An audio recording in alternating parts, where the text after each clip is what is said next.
Esteban Montalvo miraba el tráfico de la Avenida Reforma sin realmente verlo. El aire acondicionado del coche soplaba contra su rostro tenso, y aunque los semáforos cambiaban de color, todo a su alrededor parecía suspendido en un tiempo que ya no obedecía lógica. Llevaba 3 días buscando a su hija Martina, de apenas 9 años. 3 días malditos, sin una pista concreta, sem imágenes das cámaras, solo promesas vacías de las autoridades y un silencio que le apretaba el pecho como una losa. Apretaba el volante con tanta fuerza que los nudillos se le pusieron blancos. Entonces, algo afuera rompió su burbuja de desesperación como un trueno seco en la oscuridad. Un niño cruzaba los coches vendiendo dulces, con una bolsa plástica colgada del hombro. Pero no fue eso lo que hizo a Esteban abrir los ojos. Lo que pendía del cuello del chico era lo que lo paralizó. Un colgante de plata con forma de mariposa, con una pequeña piedra azul en el centro. No era cualquier pieza, era el colar que él había mandado hacer para Martina en su último cumpleaños. Sin pensarlo, Esteban abrió la puerta del coche y se lanzó a la calle. El niño se sobresaltó y corrió como si la calle fuera su selva, como quien ya ha vivido huyendo. ¡Espera!, gritó Esteban. ¿De dónde sacaste ese collar? El niño no contestó. Corrió. No había espacio para pensar, solo para alcanzar. Las bocinas estallaban a su alrededor. Un motociclista casi lo atropella. Un conductor lo insultó. Esteban esquivaba peatones. Cruzaba aceras hasta que logró acorralar al niño entre 2 edificios viejos. «Yo no hice nada, señor. Lo encontré, lo juro», gritó el niño, jadeando. «¿Dónde lo encontraste? Ese collar era de mi hija. Ella está desaparecida. ¿Lo entiendes? ¡Desaparecida!». Esteban estaba al borde del colapso. Sus ojos se llenaban de lágrimas. «Por favor, dime, ayúdame». El chico lo miró desconfiado, con la piel sucia y los ojos brillando con algo que no era miedo, sino duda. Pero algo en la voz de ese hombre le rompió la coraza. No sonaba a policía ni a amenaza. Sonaba a dolor. Encontré a una niña en un galpón, allá en San Pedro. Pensé que estaba muerta, pero abrió los ojos. Estoy cuidando de ella. No le dije a nadie porque tuve miedo. Esteban sintió el mundo girar. Se apoyó en la pared y respiró hondo. Llévame con ella. Ahora. El niño dudó, pero asintió. Está lejos. Vamos caminando. No, sube al coche. Esteban desbloqueó el vehículo y ambos corrieron hacia él. El tránsito ya se había movido, pero no le importaba. Por primera vez en 3 días, había esperanza. Dentro del coche, el silencio era espeso. Esteban mantenía los ojos en la carretera, pero su mente giraba como un motor desbocado. El chico, que se llamaba Nico, iba en el asiento del pasajero, con los dedos apretando la tela de su bermuda sucia. No habían dicho una palabra desde que salieron. «Gira aquí», dijo Nico finalmente, señalando una calle angosta. Esteban obedeció. Las calles se volvían más estrechas. Los muros, más viejos, cubiertos de grafitis. Esteban conocía la zona de San Pedro, pero no ese lado tan abandonado. Llegaron a un callejón entre 2 construcciones derruidas. Nico apuntó a un portón de metal oxidado. «Es ahí». Esteban tiró del freno de mano y bajó sin apagar el motor. Nico corrió adelante, ágil, esquivando los huecos. Abrió la reja con esfuerzo y apenas dejó espacio para que un adulto pudiera pasar. Esteban lo siguió. Lo primero que lo golpeó fue el olor. Moho, óxido, orina. Dentro del galpón, la luz apenas se colaba por las tejas rotas. En el rincón, sobre un colchón de cartones apilados, una figura encogida. Esteban se congeló. No necesitaba acercarse para saberlo. Era ella, Martina. «Mi amor». La palabra salió hecha un susurro desgarrado. Dio pasos temblorosos. Se arrodilló junto a ella. La niña estaba delgada, los labios agrietados, los ojos medio cerrados. La piel pálida temblaba al soplo de una brisa débil. Al oír la voz de su padre, Martina abrió los ojos lentamente, como si despertara de un lugar muy lejano. «Papá», murmuró. Esteban lloró sin contenerse. Lloró como un hombre que había tocado la muerte y recibido la vida de regreso. La abrazó con delicadeza, con miedo a romperla. «Estoy aquí, mi amor. Ya estás a salvo». Martina intentó sonreír, pero no tenía fuerzas.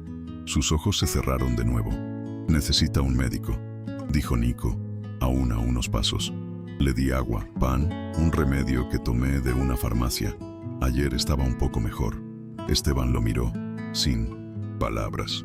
La gratitud era tan inmensa que dolía. Cargó a su hija en los brazos y corrió hacia el coche. Nico dudó un segundo antes de seguirlo. No sabía si tenía derecho a estar en ese mundo. ¿Qué habrías hecho tú si vieras a alguien con el collar de tu hija desaparecida? Comenta abajo, comparte esta historia con quien necesite escucharla y suscríbete para más relatos como este. También cuéntanos desde dónde nos estás viendo y qué hora es ahora mismo. En el hospital, todo fue rápido. Esteban entregó a Martina a los enfermeros, gritando su nombre, suplicando que la atendieran bien. El equipo médico comprendió la gravedad sin necesidad de papeles ni explicaciones. Actuaron de inmediato. Esteban quedó en la sala de espera, todavía con el colgante en la mano, el mismo que había visto colgar del cuello de Nico. Su mente salía poco a poco del estado de choque. Algo no cuadraba. ¿Cómo había llegado su hija a ese lugar? ¿Quién la había llevado allí? No parecía golpeada, pero había algo en sus ojos que no podía olvidar. Nico estaba sentado en el pasillo, la cabeza baja. Esteban se acercó. «No le dijiste a nadie, ¿verdad?». El niño negó con la cabeza. «Tuve miedo. Pensé que iban a decir que fui yo. Solo quería ayudar. Te lo juro». Esteban asintió. «Hiciste más de lo que muchos adultos habrían hecho. Salvaste a mi hija». Miró a su alrededor. Luego se agachó para hablar más bajo. «La policía no sabe que existes, ¿cierto?». Nico negó. «Vamos a mantenerlo así por ahora. Quédate conmigo». «¿Sí?». Por primera vez en mucho tiempo, Nico sintió algo parecido a seguridad. Esteban le ofrecía un lugar, no una caridad, sino una elección. Más tarde, el médico apareció.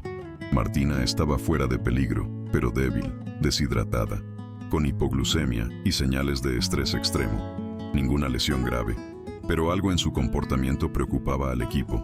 Retraimiento, respuestas cortas, un temor latente. «Vamos a observarla, pero necesita calma», dijo la enfermera.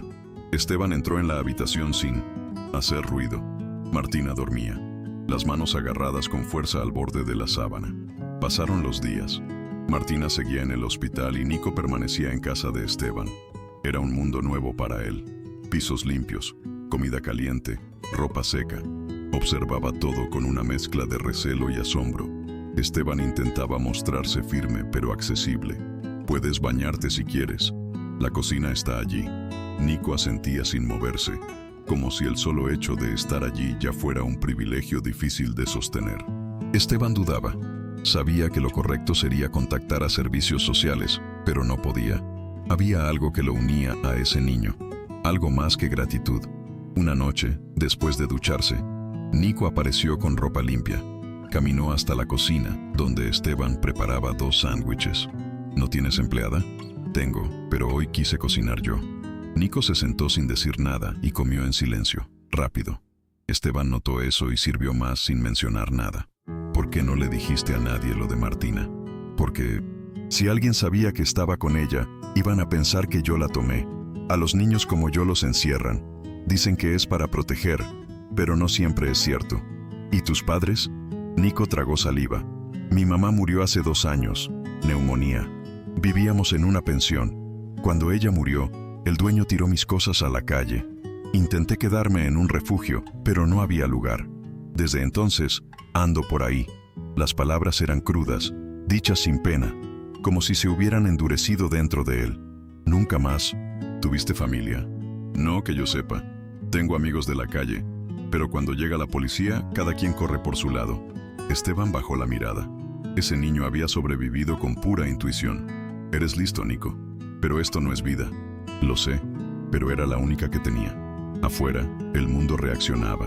Los medios explotaron con la noticia. La hija del empresario Esteban Montalvo había sido hallada viva. Las imágenes invadían redes, noticieros, foros. Nadie conocía aún a Nico. Esteban miró la pantalla y apagó la TV. «No puedes aparecer todavía». «¿Me van a encontrar?», preguntó Nico preocupado. «Tal vez. Y si lo hacen, harán preguntas». «¿Tienes antecedentes?». «Me agarraron vendiendo dulces una vez. Me llevaron al consejo tutelar. Me escapé. Entonces, por tu seguridad y la de Martina, es mejor que nadie sepa que estuviste con ella». Nico tragó en seco. Sentía una mezcla de orgullo por haberla salvado, y miedo de que todo se volviera en su contra. ¿Confías en mí?, preguntó Esteban. Creo que sí. Entonces por ahora, esto queda entre nosotros. Esa noche, Nico durmió profundamente por primera vez en años, en posición fetal, abrazado a una almohada, respirando con calma. Esteban apagó la luz del cuarto y cerró la puerta con cuidado. Eran las 3 de la mañana y sabía que el día siguiente traería aún más preguntas. ¿Te has sentido alguna vez como Nico?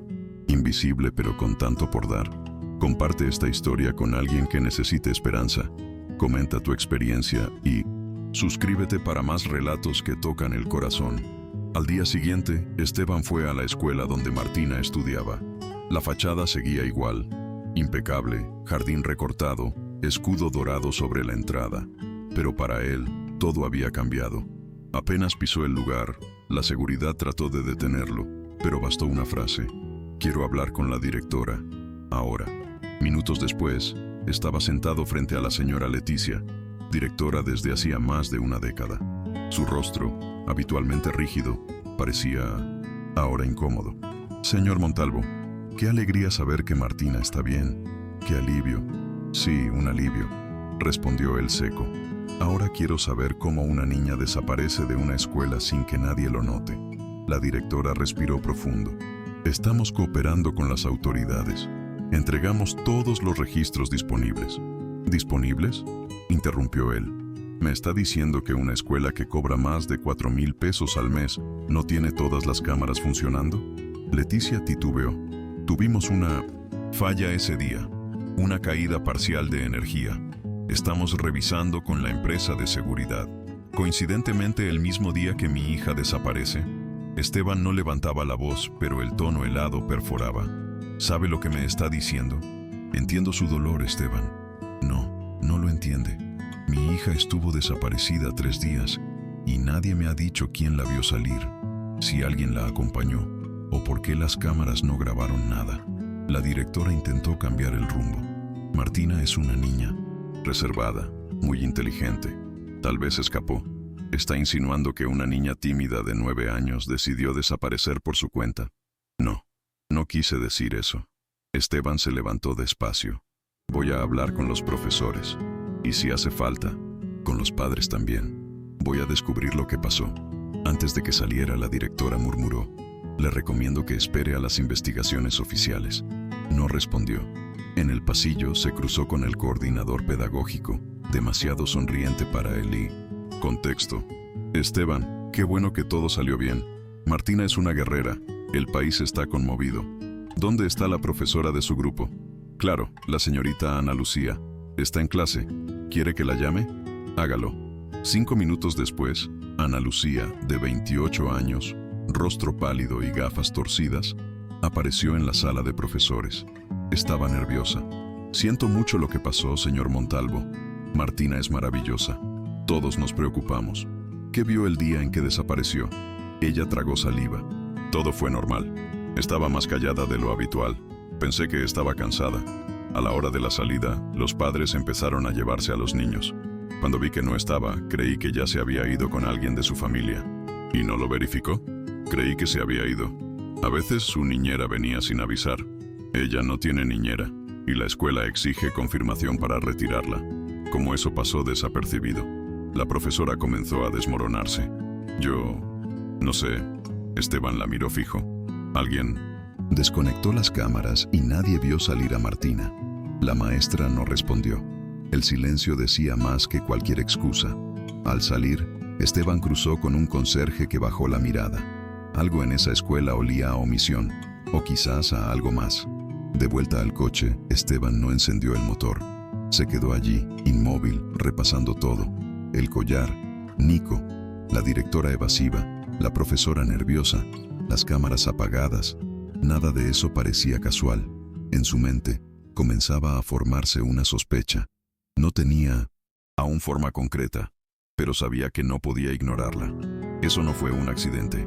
El día siguiente, Esteban llegó sin avisar a las oficinas de Montalvo Logística. Atravesó la recepción sin saludar y subió directo al 8º piso. Nadie entendía lo que pasaba, pero él sí. Algo no cuadraba. Desde que Martina desapareció, había dejado los negocios en manos del equipo, pero ahora Con ella de vuelta, su intuición gritaba que algo más se había movido en la sombra. Encendió su computadora y comenzó a revisar los registros. No era un experto en sistemas, pero conocía lo suficiente para notar que había cosas fuera de lugar.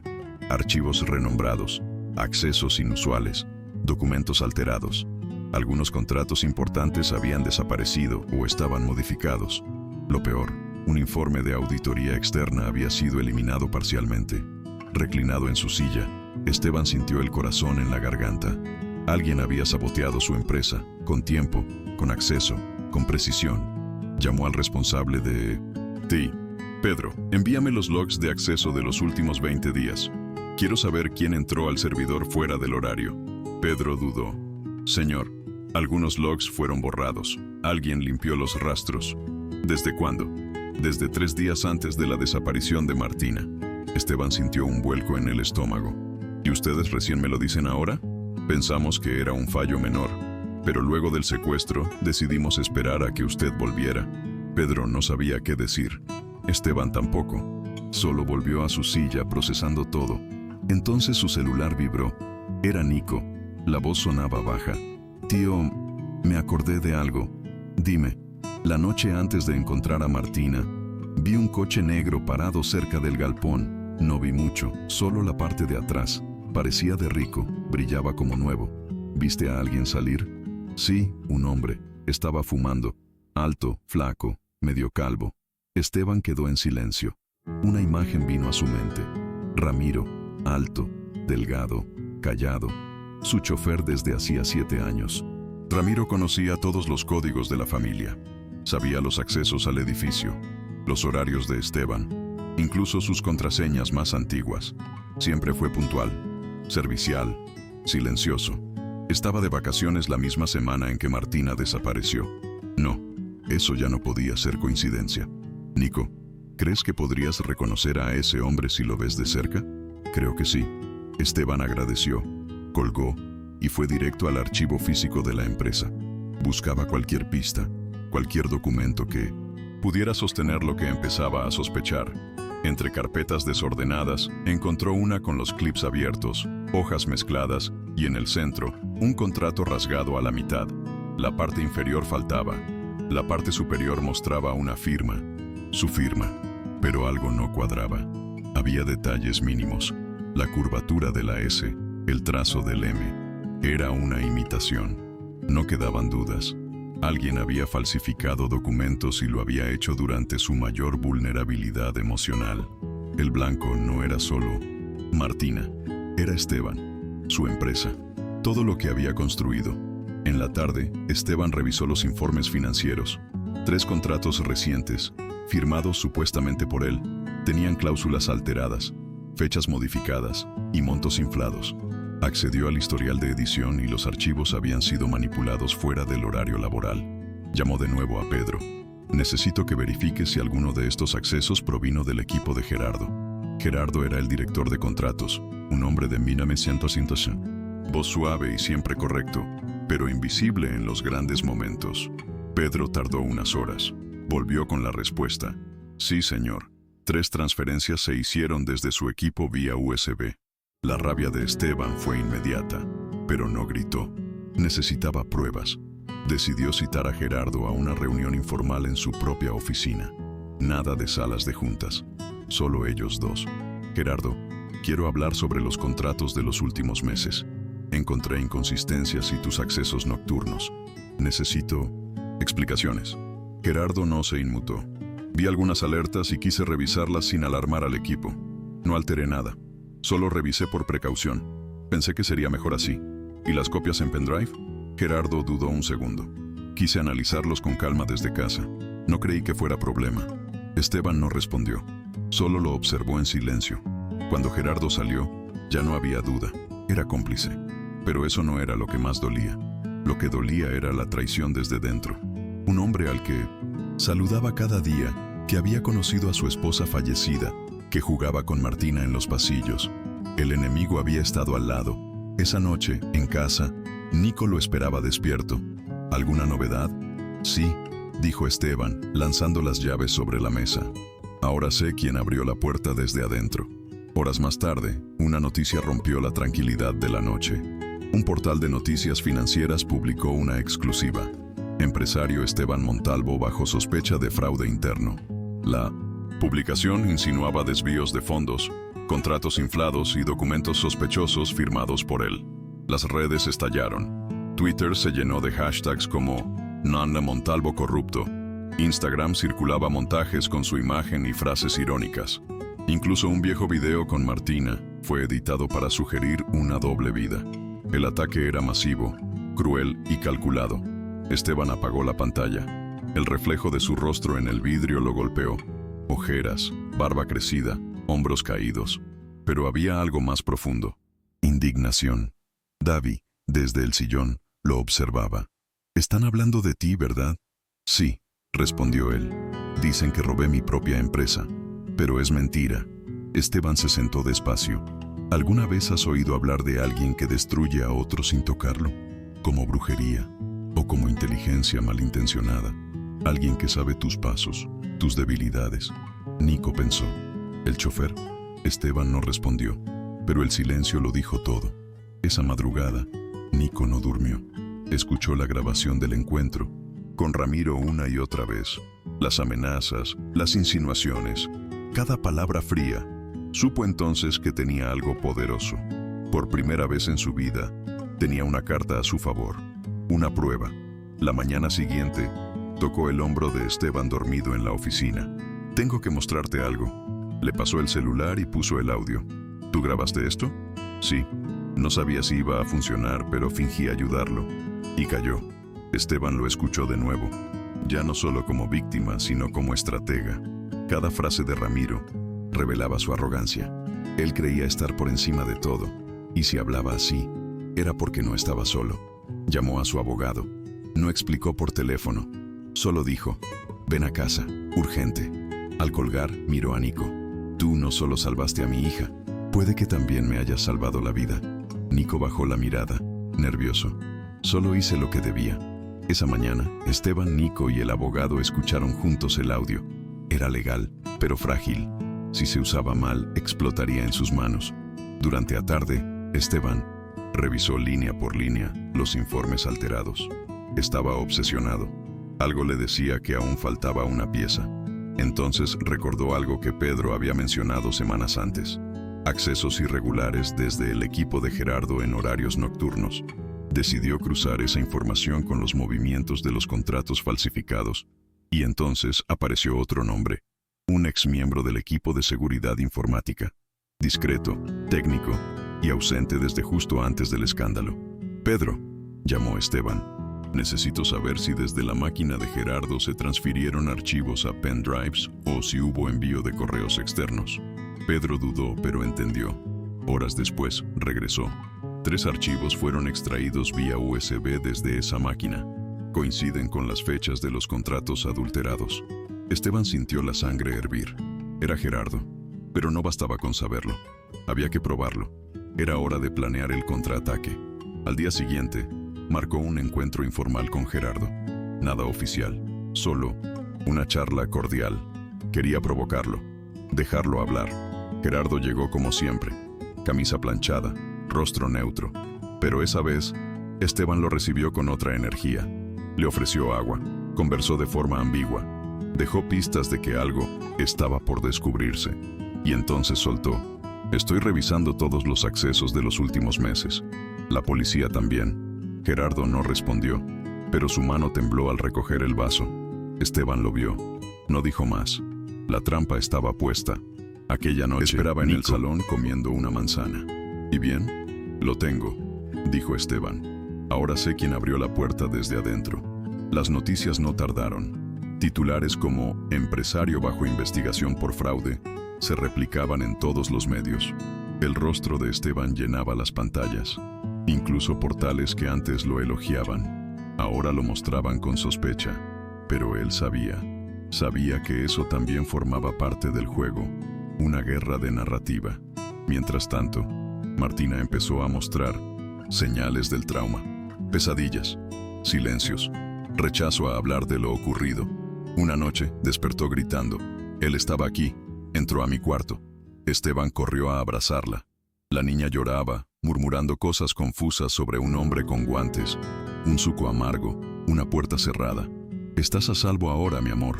Papá está aquí». Pero él sabía que no era un sueño, era memoria. Martina había sido drogada, llevada por alguien que usó la confianza de la escuela, y ese alguien tenía nombre: Ramiro. La policía citó a Esteban a declarar. Fue con su abogado. Los documentos falsos, las firmas, los contratos inflados, todo era parte del interrogatorio. ¿Niega su participación en esto? Completamente. Tengo razones para creer que se trata de una operación de sabotaje interna. Estoy reuniendo pruebas. ¿Sabotaje por parte de quién? Aún no puedo afirmarlo legalmente, pero tengo indicios firmes de nombres dentro de mi equipo. La declaración duró casi 2 horas. Al salir, la prensa lo devoró. Flash, micrófonos, gritos de «¿Usó a su hija como distracción?». No respondió. Solo caminó en silencio. Esa noche, Martina no quiso cenar. Se encerró en su cuarto. Esteban se sentó a su lado. «En la escuela dicen que eres un ladrón, papá». «No lo soy. ¿Tú me crees?». La niña dudó, luego asintió con lágrimas en los ojos. «Entonces, eso es lo único que importa». Afuera del cuarto, Nico escuchaba todo. Sabía la verdad. Había visto el rostro del hombre que quiso comprar su silencio. Había escuchado la confesión y comprendía que él, un chico de la calle, era ahora el único puente entre la verdad y la ruina.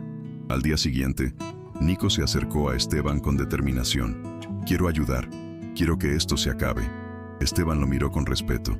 Ya no era solo un niño. Era alguien que había visto el infierno y decidido volver. Se sentaron juntos. Planearon un nuevo movimiento. Nico conocía a alguien, un chico de la calle como él, pero con talento en tecnología. Se llama Axel. Si alguien puede atrapar a ese tipo, es él. Esteban dudó. Puede ser peligroso. Más peligroso es seguir esperando. Esa misma tarde fueron a buscarlo. Axel vivía en una escuela ocupada. Esteban lo esperó en el coche. Nico subió solo. El lugar era oscuro, lleno de cables y computadoras viejas. Axel ni levantó la cabeza. «¿Qué quieres? Justicia». Nico le contó todo. El secuestro, las grabaciones, las pruebas. Axel escuchó sin interrumpir. Solo dijo: «Si ese tipo es lo suficientemente tonto como para volver a conectarse, lo atrapo. Pero voy a necesitar tu ayuda». Nico asintió. No había vuelta atrás. El plan final estaba en marcha. 2 días después, todo estaba listo. Esteban dejó un computador encendido con un programa de rastreo discreto. Axel lo monitoreaba desde su punto oculto. Nico era el copiloto, atento a cualquier alerta. Durante horas no pasó nada, pero en la madrugada del domingo llegó el mensaje de Axel. «Tu rata mordió el queso. Está conectado, intentando mover archivos viejos. Estoy grabando todo». Esteban no contestó de inmediato. Solo respiró hondo. «¿Puedes duplicar los archivos?». «Ya lo hice. 3 copias. Por si acaso». Cada clic de Ramiro era monitoreado sin que lo supiera. Su voz, su pantalla, sus movimientos. Axel incluso activó el micrófono del laptop remoto. Ramiro hablaba solo, reclamaba dinero, insultaba a sus cómplices. Y entonces, sin saberlo, lo confesó todo. «Fui yo. Organicé el secuestro, apagué las cámaras de la escuela, puse los archivos falsos. Estaba todo perfecto, hasta que ese mocoso apareció». Esteban escuchó la grabación en silencio. No era furia lo que sentía, era alivio. Por fin, tenían todo. «¿Está completo?», preguntó Esteban. «Sí, menciona nombres, Gerardo y otro de seguridad. No dice apellido, pero lo tengo. Todo está en el audio». Esteban miró a Nico. «¿Estás listo?». El chico asintió. Esa misma mañana, enviaron el archivo a un delegado con quien Esteban ya había hablado en sigilo. Luego, a una periodista investigativa. Esto ya no era solo limpiar su nombre. Era desmantelar una red que casi destruyó su vida. A las 9:30, los noticieros interrumpieron la programación con una edición especial. «Conductor confiesa secuestro y sabotaje contra empresario Esteban Montalvo», decía la pantalla. Se escuchó parte del audio. «Yo desaparecí a la niña para ganar tiempo. Apagué todo. Y ahora quieren que me hunda solo». Las redes sociales reaccionaron al instante.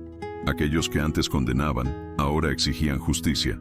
Las etiquetas cambiaron. De Montalvo corrupto a justicia para Esteban. Las autoridades actuaron. Se pidieron órdenes de arresto. Gerardo fue detenido en casa, aún en pantuflas, tratando de borrar archivos. Otro cómplice fue interceptado en una oficina del centro. La policía declaró en rueda de prensa: Esteban Montalvo no es objeto de investigación, es víctima. Los medios que antes lo crucificaban ahora pedían disculpas, pero Esteban no quiso entrevistas. Rechazó cámaras, solo quería estar en casa, con Martina y Nico. Esa noche, Davi le entregó una hoja doblada.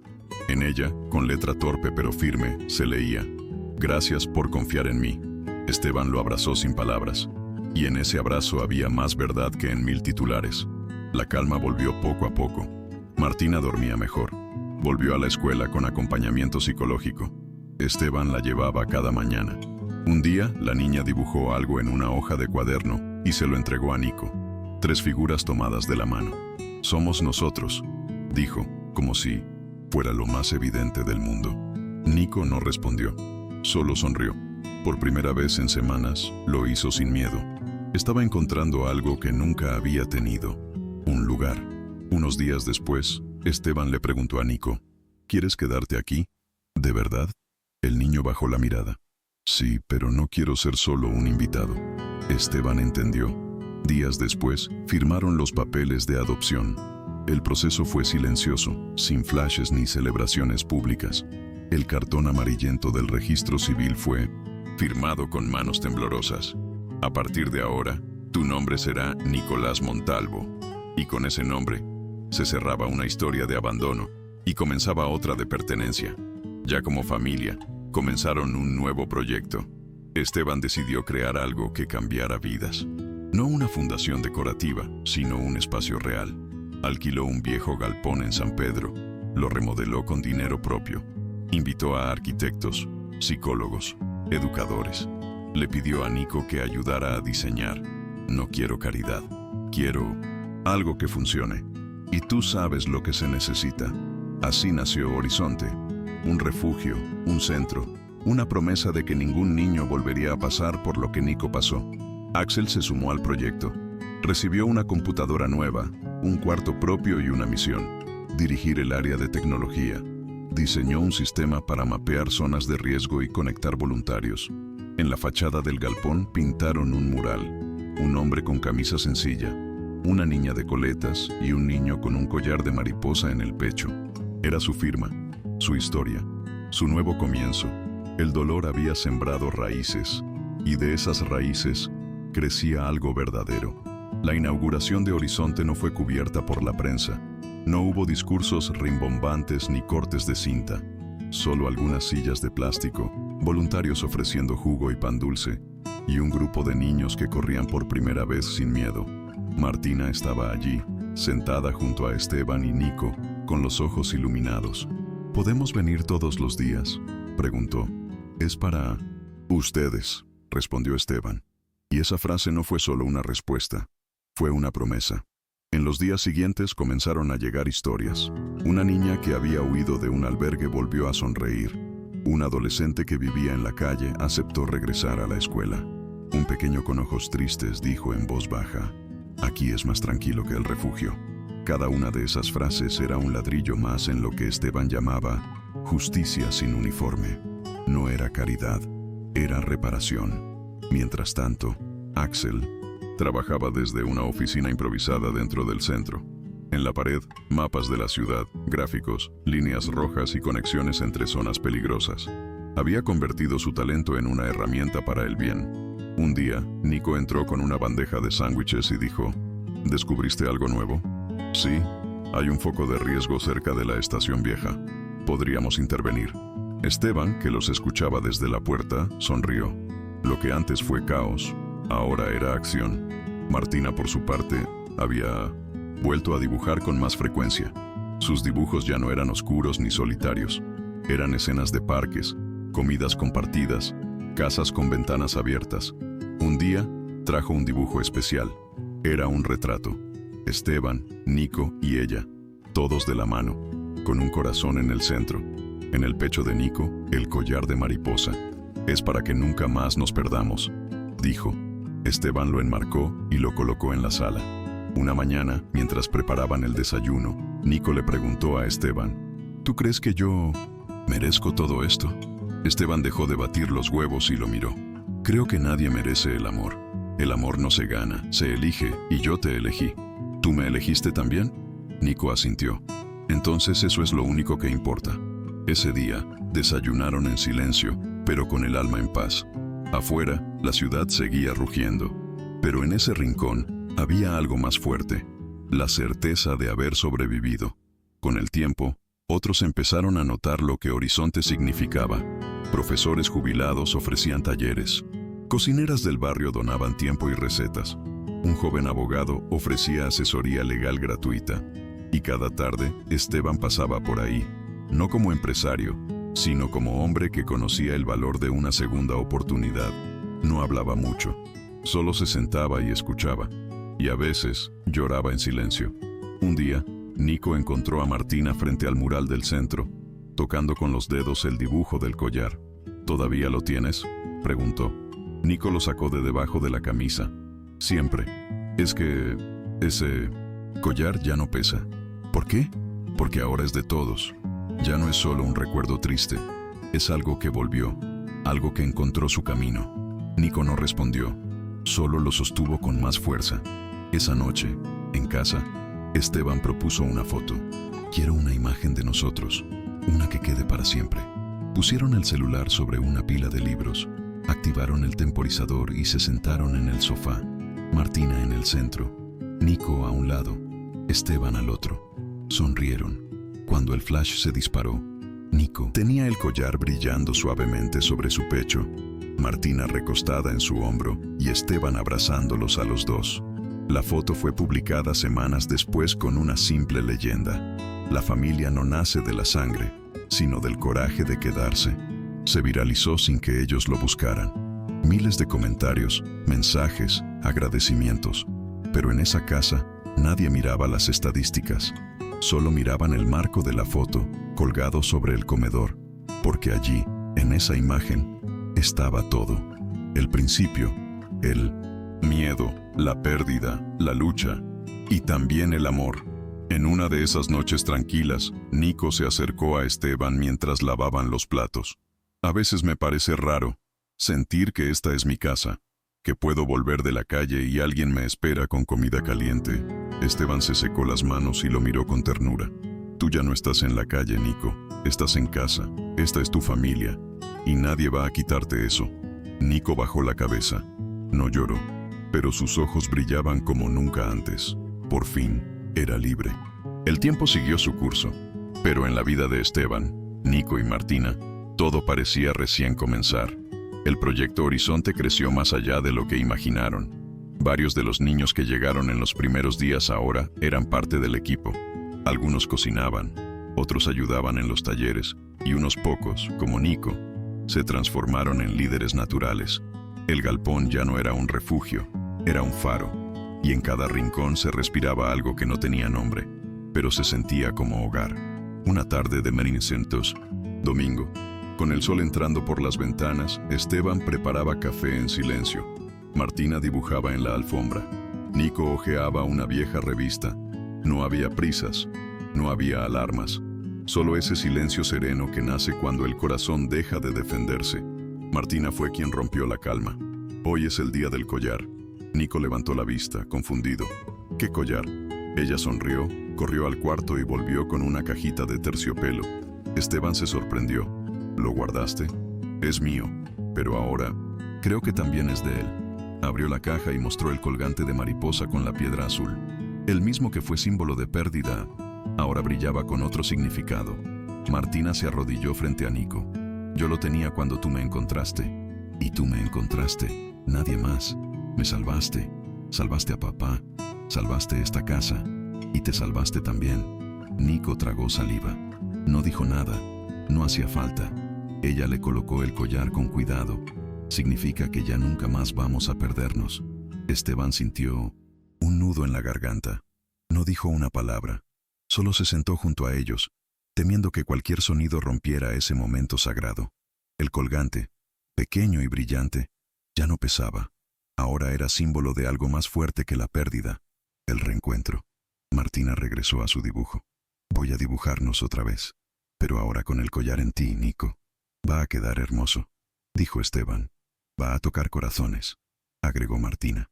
Días después, esa misma imagen, la de los tres abrazados con el collar, reluciendo, fue compartida en redes sociales con una frase simple: lo que parece perdido, solo está buscando su camino de vuelta. No lo buscaron, no lo planearon, pero se volvió viral. Cientos de personas compartieron la historia.